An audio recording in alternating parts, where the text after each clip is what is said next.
Olá, tudo bem com você? Seja bem-vindo ao canal El Mensageiro. Eu sou Manuel Caetano. Nos aproximamos do fim de mais um trimestre com as 3 mensagens angélicas de Apocalipse 14. Essas mensagens devem ser pregadas por todos aqueles que as receberam e as vivem no seu dia a dia. Pregue para os seus amigos, para os seus familiares, em todos os momentos que tiver oportunidade. Porque chegará o dia em que não poderemos nem mais pronunciar o nome de Jesus Cristo. Bem, eu quero agradecer a todos que estão inscritos neste canal. Quem não se inscreveu, se inscreva. Deixe o seu like. E se puder, faça um comentário. Mas quero fazer também um agradecimento especial a todos aqueles que estão fazendo suas doações para que eu possa comprar um PC para a edição de vídeos, inclusive da Escola Sabatina e outros vídeos, porque o meu é bem velhinho. Bem, agora quem puder, curve sua fronte e vamos orar. Senhor eterno Deus que estás nos céus, santificado seja o vosso nome. Ó Senhor, perdoe nossos pecados por ações, palavras e pensamentos. Nós estamos estudando a lição da Escola Sabatina, Senhor, que é muito importante para os nossos dias. Senhor, que Deus e Espírito Santo esteja presente e nos ajude a compreender a lição. Nós te pedimos, em nome de Jesus. Amém. Vamos para a nossa lição. Esta semana estamos estudando o selo de Deus e a marca da besta, parte 2. Bem, eu vou fazer um breve resumo da lição desta semana, para poder entrar mais fundo nas 3 mensagens angélicas no estudo auxiliar da lição. E então, vamos ao resumo. No sábado, a lição começa falando sobre os valdenses. Receberam esse nome por causa de um dos seus mais importantes líderes, Pedro Valdo. Também ficaram conhecidos como os pobres de Lyon. Os valdenses se escondiam em cavernas, em montanhas, nos Alpes suíços, de difícil acesso, para fugir das perseguições. Nas cavernas, copiavam partes da Bíblia e escondiam no forro das roupas, e as crianças decoravam trechos da Bíblia, às vezes capítulos inteiros. Ao descer, pregavam em pequenas aldeias e a lavradores. Foi um povo que manteve a palavra de Deus viva em suas memórias, um povo que sofreu perseguições, mortes, mas não desistiam. Se mantiveram firmes, enfrentando todos os tipos de perseguições. Um povo que pregava a verdade da palavra de Deus contra as falsas doutrinas da Igreja Católica. Em 1488, o exército da Igreja Romana assassinaram brutalmente os valdenses no Vale de Loire, devido à fé que processavam. Outra onda de perseguição se deu no século XVII, quando o Duque de Savoia enviou 8.000 soldados para o território deles e exigiu que a população os abrigasse, suas tropas, em suas casas. A Igreja Católica tomou conhecimento do que as crianças e adultos desciam às montanhas para ensinar a palavra de Deus aos lavradores nas aldeias. Então o Duque usou essa estratégia. No dia 24 de abril de 1655, às 4 da manhã, o sinal foi dado para o massacre. Um ataque que assassinou mais de 4.000 fiéis. Não podemos esquecer do massacre de São Bartolomeu, que mais de 30.000 cristãos foram massacrados em uma única noite, comemorado pelo Papa, com a moeda de um lado a cara do Papa e do outro o massacre. Na parte de domingo, a ferida mortal. A pergunta de número 1. Leia Apocalipse capítulo 13, versículo 5. Capítulo 12, versículos 6 e 14. Daniel, capítulo 7, versículo 25. Por quanto tempo esse poder dominaria o panorama religioso ao longo dos séculos? De acordo com Apocalipse, capítulo 13, versículo 5, seriam por 42 meses. Por sua vez, de acordo com Apocalipse, capítulo 12, versículo 14, e Daniel, capítulo 7, versículo 25, seriam por um tempo, 2 tempos e metade de um tempo. E de acordo com Apocalipse, capítulo 12, versículo 6, seriam por 1260 dias. No livro de Apocalipse, aparece 7 vezes. Os 1260 dias proféticos são 1260 anos literais, que iniciam em 538 e terminam em 1798 com a prisão do Papa. Também fala dos 4 animais da visão de Daniel. O leão é o primeiro animal, corresponde à cabeça e à estátua de ouro no sonho de Nabucodonosor, que representa o Império Neo-Babilônico. O urso são o peito e os braços da estátua do sonho de Nabucodonosor e representa o Império Medo-Persa. O leopardo equivale aos quadris e coxas de bronze da estátua e representa o Império Grego-Macedônico. As 4 cabeças do leopardo representam os 4 generais de Alexandre, que dividiram o império entre si. O 4º animal, o animal terrível e espantoso, ele equivale às pernas de ferro e os pés da estátua. Representa o grande Império Romano. Os 10 chifres desse animal são as 10 nações bárbaras. A profecia diz que o chifre pequeno seria diferente dos demais. Tinha olhos e uma boca que falava com insolência e perseguiria os santos do Altíssimo e tentaria mudar os tempos e as leis. Daniel 7, 25. Na parte de segunda-feira nos indica a leitura de 2 aos Tessalonicenses, capítulo 2, a apostasia.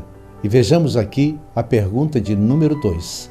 Leia 2 aos Tessalonicenses, capítulo 2, versículos 3, 4, 9 e 12. O que Paulo prevê sobre os últimos dias.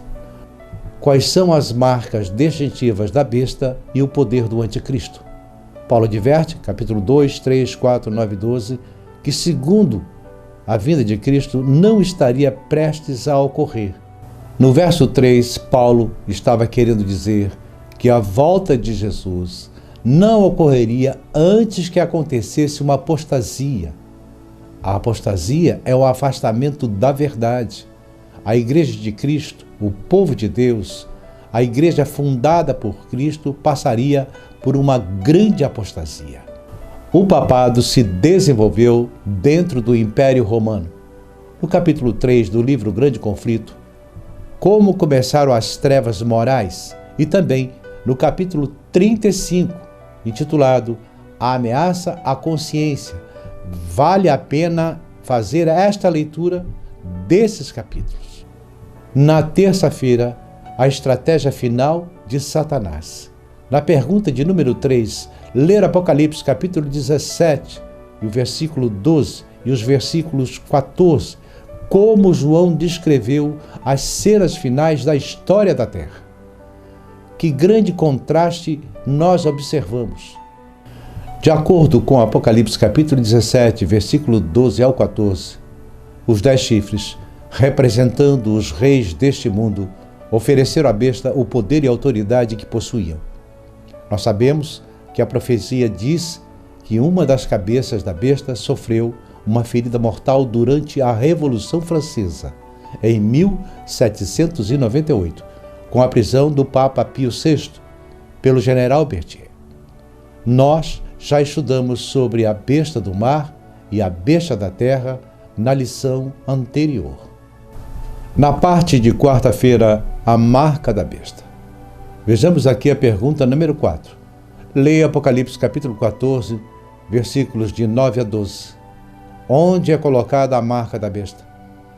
Quais as 2 características que distinguem o povo de Deus dos que receberam a marca da besta? Veja, que o texto bíblico diz que a marca da besta é aplicada na fronte ou na mão. Bem, na lição passada estudamos tudo sobre esse assunto. Veja o que a lição diz no 4º parágrafo. A Igreja de Roma afirma que o domingo é marca de sua autoridade eclesiástica. E a lição traz uma citação. Claro que a Igreja Católica afirma que a mudança se deu por ato dela.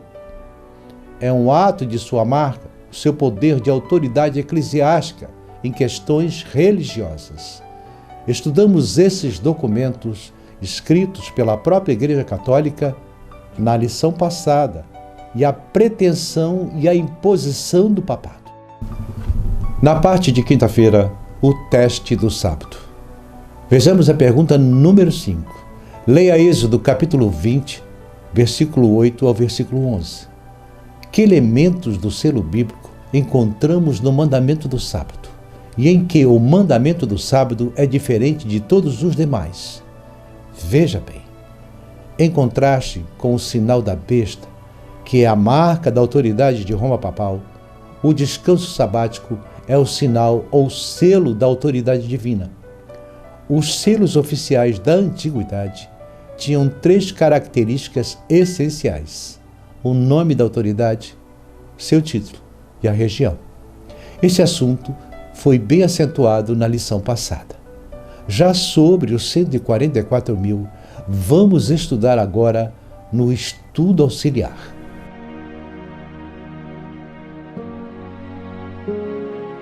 As 3 mensagens angélicas já haviam sido anunciadas na mensagem da última hora do juízo, uns alertando sobre os eventos em torno do julgamento vindouro. Mas não sabemos o ano exato em que esses eventos ocorrerão. No entanto, sabemos que eles ocorrerão em breve e em rápida sucessão. Vejamos agora esses últimos eventos em detalhes. As circunstâncias do mundo já estão trabalhando juntas para trazer à tona a marca da besta. Assim como diz a Bíblia, após isso será o fim do tempo da graça, seguido pela execução do julgamento e, finalmente, a segunda vinda de Cristo. Nos dias de Noé, o mundo inteiro estava no vale da decisão, mas depois que todos fizeram a sua escolha entre aceitar ou rejeitar o refúgio da arca, a porta da misericórdia se fechou. O tempo para decidir havia acabado. Mas todos haviam feito a sua escolha entre aceitar ou rejeitar o convite da aliança eterna. E muito em breve, a porta se fechará novamente e para sempre. Muitas pessoas não percebem que o paralelo entre os dias de Noé e os últimos dias não tem tanto a ver com a destruição dos ímpios e o domínio do mundo. O verdadeiro paralelo é encontrado no momento em que a porta se fecha. Nós, humanos, simplesmente não entendemos a paciência e a longanimidade de Deus. Ainda assim, o Senhor disse que seu Espírito não se conteria para sempre, com o homem ao limite. E vem a pergunta: por que Deus não acabou com os maus logo de uma vez? Bem, é porque Ele ama a sua criação. Ele precisa demonstrar que cada gota de oportunidade e paciência que será oferecida ao perverso. Mas chega uma hora que a graça acaba. Isso é revelado pelo fechamento da porta da arca. O mesmo se dará com o fechamento da porta da graça. O cenário da terra nos mostra que estamos chegando no momento final, no tempo de misericórdia oferecido por Deus para todos. Hoje, a mensagem de Deus está sendo pregada na forma de 3 mensagens angélicas. Mas vai chegar uma hora em que essas mensagens não serão mais pregadas. No tempo do fim, nenhum de nós saberá quando a porta da graça se fechará. A humanidade continuará sua rotina sobre a terra, sem saber que o tempo da graça já haverá acabado e o julgamento já estará finalizado. Um julgamento foi feito, de que nações, pessoas seriam destruídas, mas a execução desse julgamento ainda não foi realizado. E é isso que vai acontecer no tempo do fim. Muitos creem que o convite à salvação terminará depois que Jesus voltar, mas o fechamento da porta nos dias de Noé mostra que isso não é verdade. O convite à salvação cessará antes da volta de Cristo. Lemos isso em Apocalipse capítulo 22, versículo 11. Aquele que é justo continue a ser injusto. Aquele que é imundo, continue a ser imundo. E aquele que é justo, que continue sendo justo. E aquele que é santo, que continue a ser santo. E sabemos que esse verso é anterior à volta de Jesus, porque a próxima frase diz: eis que venho logo. Quando esse momento chegar, a paciência de Deus já terá se esgotado. Portanto, não devemos nos preparar para a segunda vinda de Cristo em si. Nós devemos nos preparar para o fim do tempo da graça. Esse é o ponto-chave. Neste momento, o nosso caso no julgamento celestial ainda está sendo investigado. A porta para o refúgio da aliança eterna ainda está aberta. Essa porta é Jesus. Eu sou a porta, e aquele que entra por mim será salvo. Jesus também falou sobre a porta da salvação no livro de Apocalipse. Coloquei diante de ti uma porta aberta, e nenhum homem pode fechá-la, pois tens pouca força. O próprio Noé não fechou a porta da arca, porque ela representa a porta da salvação. Nenhum homem pode fechar essa porta. Imagine a fé de Noé ao construir a arca por 120 anos, sabendo que ele não poderia fechar. Ele confiou que Deus cumpriria a sua promessa, e Deus cumpriu. A Bíblia diz que o Senhor os fechou lá dentro. Quando o juiz bate o martelo, o caso já está encerrado e a investigação concluída. O caso de cada um de nós está encerrado. Todos já escolheram aceitar ou rejeitar o convite à misericórdia. E para entendermos como Deus fechará a porta da salvação no fim dos tempos, precisamos recorrer ao estudo do santuário. Nele veremos a porta da salvação ainda está aberta agora, pois Cristo não entrou num lugar santo feito por mãos, que são figuras do verdadeiro, mas entrou no próprio céu para agora permanecer na presença de Deus por nós.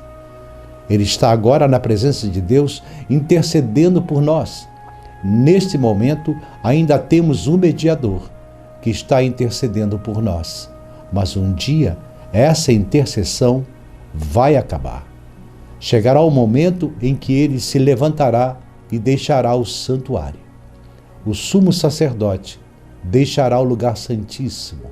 O incensário será arremessado. E a partir daí, não há mais intercessor. Não haverá mais perdão de nossos pecados. Pois Cristo, quem morreu por nós, antes ressuscitou dentre os mortos, o qual está à direita de Deus e também intercede por nós. Romanos 8:34. O perdão só é possível porque Jesus, o nosso advogado, nesse tribunal celestial, está apresentando diante do Pai os méritos do seu sangue em nosso favor. Quando Jesus deixar a presença do Pai, a humanidade não terá mais um intercessor e a porta da misericórdia fechará. Quem estiver salvo, está salvo. E quem estiver perdido, está perdido. Todos os casos estarão decididos para a vida ou para a morte. Nós damos graças a Deus porque sempre que pecamos, sabemos que Ele está lá para nos perdoar. Mas um dia chegará o fim que não poderemos mais ser purificados. Portanto, agora é a hora de receber essa santificação, essa purificação.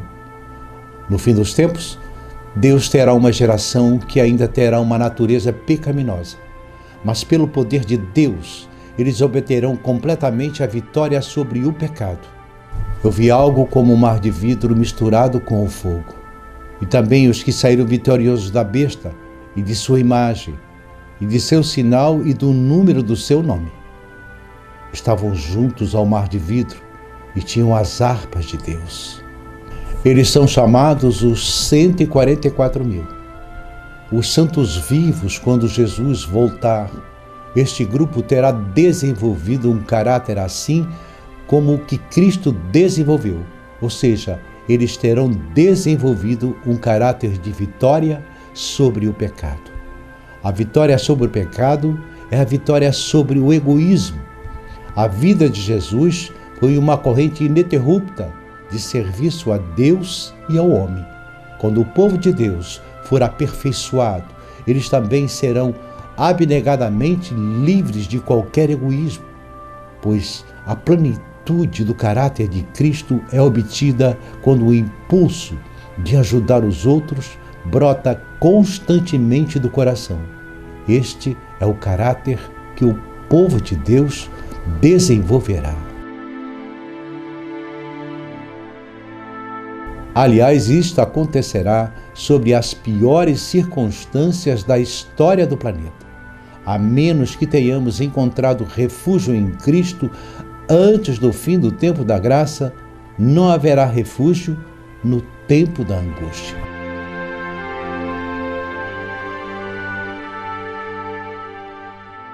A Bíblia diz que Satanás é o acusador dos irmãos. Por outro lado, Jesus é o nosso advogado diante do Pai. Mas Jesus pode terminar o seu trabalho de intercessão e alegar que sobre a terra há uma geração de santos cheia de seu Espírito, capaz de permanecer diante de Deus sem intercessor? Portanto, agora mesmo Jesus está cumprindo as promessas de sua aliança, trabalhando naqueles que permitem, havendo confessado seus pecados a Jesus, receberem o perdão pelo poder dele. Seus caráteres estão sendo santificados. Assim, eles serão capazes, pelo poder de Deus, de não pecar durante o tempo de angústia, quando não houver um intercessor no santuário celestial. Imagine como se sentiram Noé e sua família ao entrarem na arca e a porta se fechou, mas nada aconteceu por 7 dias. E os ímpios do lado de fora gritando, o chamando de louco. Noé passou por uma grande prova de fé. E será assim o fim do mundo. O povo de Deus vai passar por um tempo de profunda angústia. Nós seremos levados a pensar que a presença de Deus nos abandonou. Por causa de todo o caos e por causa de nossos próprios pecados. Olharmos para as nossas vidas e relembrar, aliás, a minha vida, ela não foi como deveria ter sido.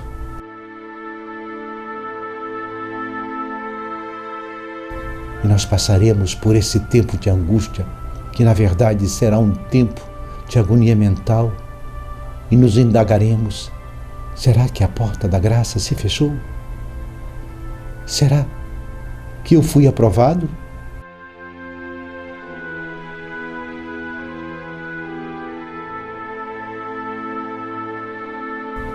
Quando exatamente a porta da graça se fecha, ninguém sabe. Mas quando as pragas começarem a cair, saberemos que acabou o tempo da graça. O nosso tempo já começou. Uma grande pregação se exalta por toda a terra. Agora somos um pequeno grupo que irá crescer a cada evento vindouro. Fulminará com o derramamento do Espírito Santo, que dividirá a humanidade em 2 grupos. Depois a porta se fechará. Então haverá um período em que a nossa fé será testada. E aqueles que não aceitaram a pregação das 3 mensagens, rejeitando o selo de Deus, ficarão de fora, pois não creram na mensagem que chegará a hora do juízo de Deus.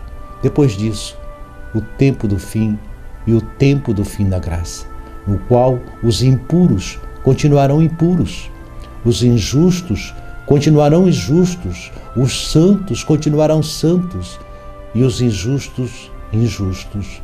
E logo depois teremos o tempo de angústia, no qual o povo de Deus estará na terra e terá sua fé provada e finalmente virá a destruição.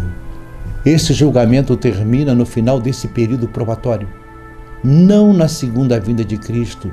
Ele termina no fim desse período probatório, quando a porta se fecha, assim como nos dias de Noé. Lucas capítulo 13, versículos 25 a 27. Também é o fechamento da porta. As pessoas bateram nela desejando entrar, porque eu vos digo que muitos procurarão entrar e não poderão, quando o dono da casa se levantar e fechar a porta, e começardes a bater na porta, dizendo: Senhor, Senhor, abre-nos. Ele responderá: não sei de onde vocês são. Então começareis a dizer: temos comido e bebido na sua presença, tu tens ensinado nas nossas ruas. Mas ele responderá: digo-vos que não sei de onde vocês são. Apartai-vos de mim, vós todos que praticais a iniquidade. É a coisa triste para tudo isso. É que muitas pessoas que estarão batendo na porta enganaram a si mesmas.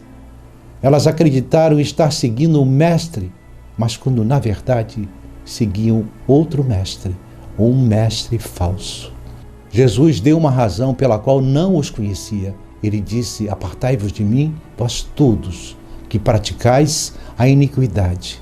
A palavra iniquidade significa sem lei. Apesar de alegar em seguir a Cristo, estas pessoas não renderam ao trabalho do Espírito Santo e assim não guardaram os seus mandamentos. A Bíblia diz em 1 João capítulo 5, versículo 3, que nisto conhecemos que amamos a Deus, quando amamos a Deus e praticamos os seus mandamentos. Seus mandamentos não são penosos. Em 1 João capítulo 2, versículo 4 é dito que aquele que diz que o conhece, mas não guarda os seus mandamentos, é um mentiroso, e a verdade não está nele. Portanto, somente dizer que é um cristão, como muitos hoje fazem, não é o suficiente. É por isso que muitos vão se arrepender ao descobrir que a porta da graça já estava fechada. E estão do lado de fora e gritam: Senhor, Senhor. Mas ele dirá: para longe de mim, eu não vos conheço. Essa será a situação dos últimos dias. As pessoas pensarão que uma aparência de religião, de alguma forma, pode substituir a verdadeira pureza e santidade. Quando Deus fechou a porta da arca, as pessoas já haviam feito sua escolha. Alguns decidiram ficar dentro e outros fora da arca. Cada indivíduo escolheu o seu próprio destino, pois somente após a decisão de cada um que a porta foi fechada e a execução do julgamento teve início com a queda da chuva. Choveu por 40 dias. A Bíblia diz que todas as fontes do abismo, fontes no plural mesmo, não podemos nem sequer imaginar. Eu acho que nós ficaríamos apavorados se pudéssemos ver o que aconteceu ambientalmente no mundo durante o dilúvio. Imagine só como deve ter sido estar do lado de fora da arca e encarar o juízo divino. Esse juízo, no contexto de Apocalipse 14, versos 6 e 7, deveria conduzir as pessoas de volta ao Criador, aquele que fez os céus, a terra, o mar e a fonte das águas. Mas o que diferencia em relação a Apocalipse 14 é que ela também menciona a fonte das águas, e isso pode somente apontar para o dilúvio. Gênesis capítulo 7, versículo 11. No ano 600 da vida de Noé, no mês segundo, aos 17 dias do mês, naquele mesmo dia, se romperam todas as fontes do grande abismo, e as janelas do céu se abriram. Nós vemos Deus executando o seu juízo sobre o mundo por meio da água. A menção da primeira mensagem angélica para adorarmos aquele que fez a fonte das águas é uma referência àquelas águas que inundaram toda a terra no dilúvio.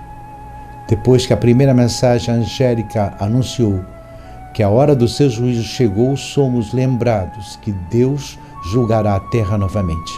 Assim como nos dias de Noé, a execução daquele juízo veio na forma de um dilúvio global. Mas no tempo do fim, ele virá na forma das 7 últimas pragas, e a terra será purificada pelo fogo. Não ficará nada vivo sobre a terra. A segunda mensagem angélica direciona esta advertência ao povo de Deus, que ainda está nas igrejas apóstolas, dizendo: sai dela, povo meu, para que não participem de seus pecados e para que não recebam as suas pragas. Hoje Deus pode ter um povo espalhado em muitas igrejas, mas eles precisam sair delas, pois quem ficar em Babilônia receberá as pragas, e isto é muito claro. A terceira mensagem angélica também nos alerta sobre essas pragas. Ele diz: qualquer um que adorar a besta e a sua imagem, receber o sinal em sua testa ou na mão, também este beberá do vinho da ira de Deus, que se deitou não misturado no cálice de sua ira. E a ira de Deus, de acordo com a Bíblia, é definida no próximo capítulo como sendo as 7 últimas pragas. Apocalipse 15, verso 1. E vi outro grande e admirável sinal nos céus: 7 anjos que tinham as 7 últimas pragas, porque neles é consumida a ira de Deus. As pragas são, na verdade, o derramamento da ira de Deus sem nenhuma gota de misericórdia. E não sou eu quem está dizendo isso. É a própria Bíblia. Será o pior momento da história da Terra. Deus é longânimo, mas quando a humanidade atingir o limite de sua paciência, as pragas cairão. E Davi, no livro de Salmo, nos diz qual é esse limite. Já é tempo de agir ao Senhor, pois eles tornaram a sua lei nula. Na crise da marca da besta, a humanidade aprovará uma lei que forçará as pessoas a quebrarem a lei de Deus. Será neste tempo que Deus intervirá. Assim como fez no Egito, o faraó fez uma lei e ele disse a Moisés: você, Moisés, fez o povo descansar o Shabat, em hebraico. Ou seja, você, Moisés, fez o povo guardar o sábado. Ora, volte ao trabalho. Então o faraó fez uma lei anti-sábado, e a consequência imediata desta lei foram as pragas.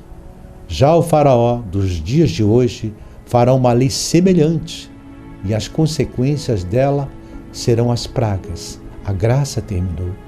Todo mundo tomou a sua decisão, e esse é o início da hora do juízo, no qual todos verão as consequências de sua escolha. Então, ouvi forte voz que vinha do santuário e dizia aos 7 anjos: vão derramar sobre a terra as 7 taças da ira de Deus. Bem, mas esse é um assunto para a próxima semana. As 7 últimas pragas são descritas em Apocalipse capítulo 16. Vamos descrever cada uma delas e suas consequências. E você, está preparado para o fechamento da porta da graça?